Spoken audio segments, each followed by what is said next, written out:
Leaked emails have revealed that Prince Harry cut ties with the Saudi billionaire amid grave concerns about his motives. The Duke of Sussex made the move years before the tycoon became wrapped up in a police inquiry which has engulfed the future king, Prince Charles. This weekend detectives were examining a letter sent to Mahfouz's representatives by Michael Fawcett, Charles's longest-standing confidant and the former head of the Prince's Foundation, in which Fawcett said he would be very happy to back the Saudis' nomination for an honor.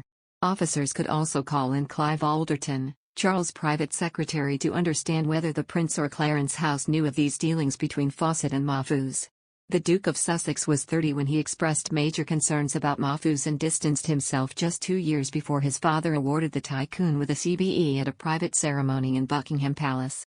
Charles, 73, had written to thank Mahfouz for his donations and visited him several times in both Britain and Saudi Arabia. But the future king says he has no knowledge of any trade-off between donations and honors and that Harry's apparent concerns were never shared with him. Mahfouz has also denied any wrongdoing, while Fawcett, 59, Charles's former valet, has been forced to quit his role at the Prince's Foundation over the disclosures. Charity watchdogs in England and Scotland have launched a joint investigation. Scotland Yard began to look into the Prince of Wales' relationship with Mahfouz after a piece in the Sunday Times last year raised concerns about their dealings. But the latest documents to be uncovered date back to 2014 when Prince Harry was seeking donations to Sentebale, a charity which helps children with HIV in Lesotho, Southern Africa. As charity co-founder, Harry had agreed to meet Mahfouz, who was dangling a £1 million donation offer.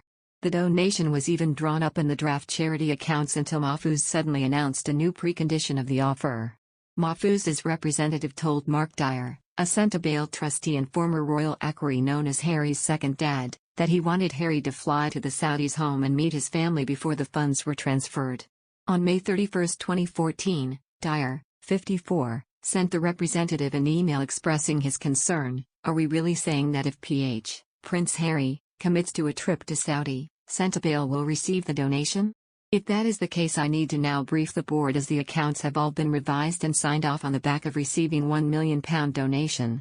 I'm seeing PH today at Windsor. I will brief him on the situation and see if he now wants to commit to a trip, but this certainly was not our understanding. It is starting to bring into question cash for access." The same day, Mahfouz's representative responded by insisting that the proposed Saudi visit had originally been mooted by Charles at the CH meeting, a gathering at Clarence House weeks earlier. On that occasion, Charles was said by the Saudis' representative to have encouraged the idea of Harry visiting the Arab kingdom. Harry appeared willing to do business with Mahfouz at the time and is even alleged to have joked, "Has father beaten me to it and got the money?" On June 1, 2014, Dyer wrote back to Mahfouz's fixer to say that he had spoken to the prince and had a long chat with his private secretary. Dyer said, "There is a concern and we have to be very careful going forward. At no stage have we committed to a visit. We discussed maybe in the future meeting privately for a weekend on a boat."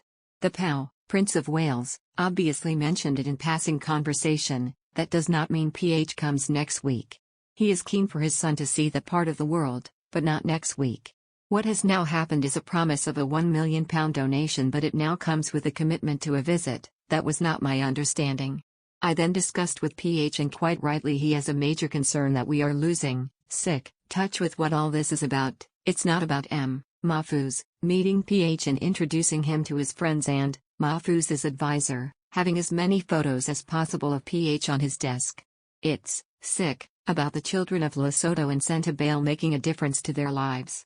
Dyer, who is a godfather to Harry's son, Archie, continued, "There is a possibility of a visit to Saudi, and if this happens PH will visit but to be held over a barrel, I think is wrong. It would be a real shame if this falls through, and I think we need to start again and remember the first meeting with PH. What is now on the table is very different."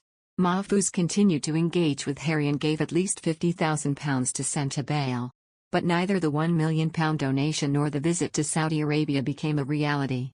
Mahfouz instead increased his donations to charities connected to Charles after his aides made clear they would entertain the businessman's desire for access.